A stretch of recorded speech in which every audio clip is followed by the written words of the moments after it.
ایک اور حدیث میں بتاتا ہوں، واقعہ بھی ہے حدیث بھی ہے. جنگ صفین ختم ہو چکی ہے اور کسی کو بھیجا گیا، روم کے بادشاہ نے جواب سوالات لکھ کر بھیجے. دمشق کا ہمیں تو نہیں آتے. ایک آدمی کو چھپا کر بدلوا کر بھیجا گیا، جاؤ علی کے پاس کوفے میں اور علی سے سوال کہنا کہ میں علی کی تمہاری رعایا ہوں. یہ سوال جواب میں بڑے مشکل، مجھے سمجھ میں نہیں آ رہی، کسی نے مجھ سے پوچھے. گیا وہ شخص، مولا خطبہ دے رہے ہیں، تمام بھیڑ لگی ہوئی ہے. تو اس نے جب موقع پا کر مولا سانس لینے کے لیے گویا کہ رکے، شاید اگر آپ جواب دینا چاہیں تو سوالات ہیں اور میں آپ کی رعایا میں سے ہوں. ایک دفعہ مولا کائنات نے شیخ صدوق کے الفاظ کے مطابق اس شخص کی طرف دیکھا، کہا کہ الان وقت المحادنہ یا الان وقت الہدنہ وانت لست من رعیتی. اس وقت جنگ بندی ہو چکی ہے، سیز فائر ہو چکا ہے، لیکن تم میری رعایا میں سے نہیں ہو. اچھا آپ دیکھیے کہ بول بھی رہا ہے تو کس سے کہہ رہا ہے کہ میں آپ کی رعایا میں سے ہوں.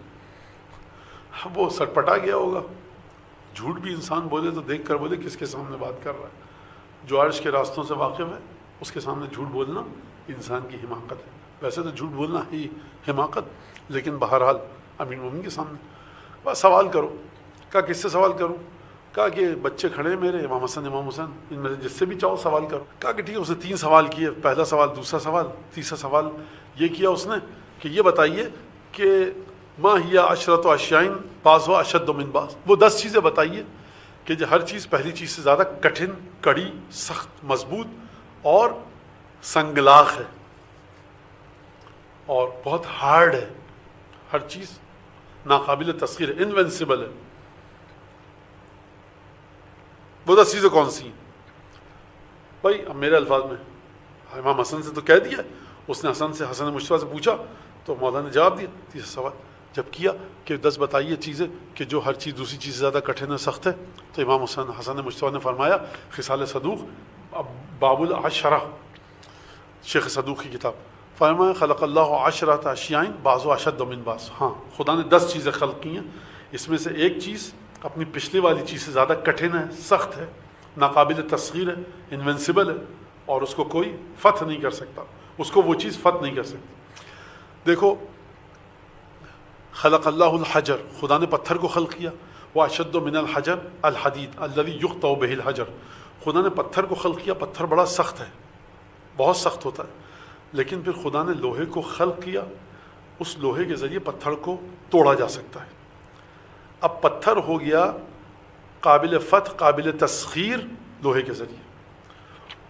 وخلق اللہ النار التي تذیب الحدید، اور خدا نے آگ کو خلق کیا.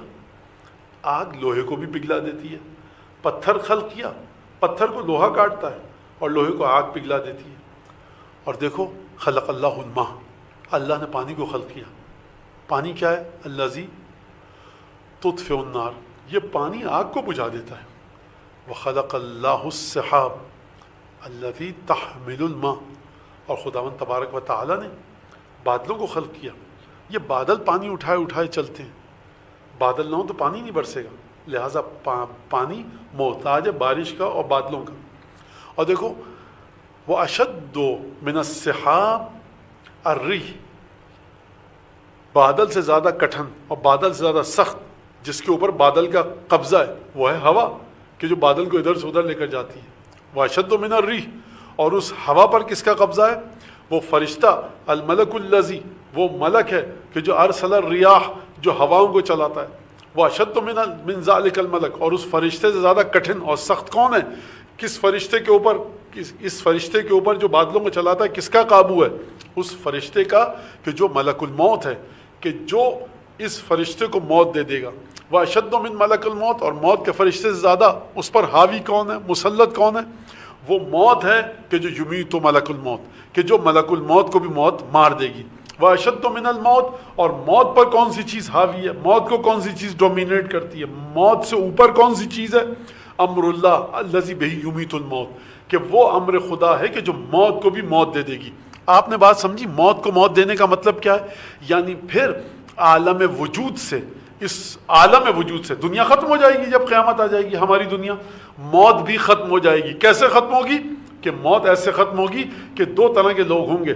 اب یہ میرے الفاظ ہیں, اس کے بعد والی روایت سے میں نکال کر یہ بات آپ کے سامنے پیش کر رہا ہوں, روایت نہیں پڑھوں گا وہ, کہ اس کے بعد والی روایت میں شیخ صدوق نے جو روایت نقل کی کہ جب قیامت آ جائے گی اور امر خدا کے ذریعے موت کو بھی مار دیا جائے گا, پھر موت کا وجود نہیں ہوگا. یعنی کیا مطلب؟ کیونکہ لوگ یا جنت میں جائیں گے یا جہنم میں جائیں گے. جو جنت میں جائیں گے وہ ہمیشہ زندہ رہیں گے, جو جہنم میں جائیں گے وہ ہمیشہ زندہ رہیں گے. پھر موت ختم ہو جائے گی.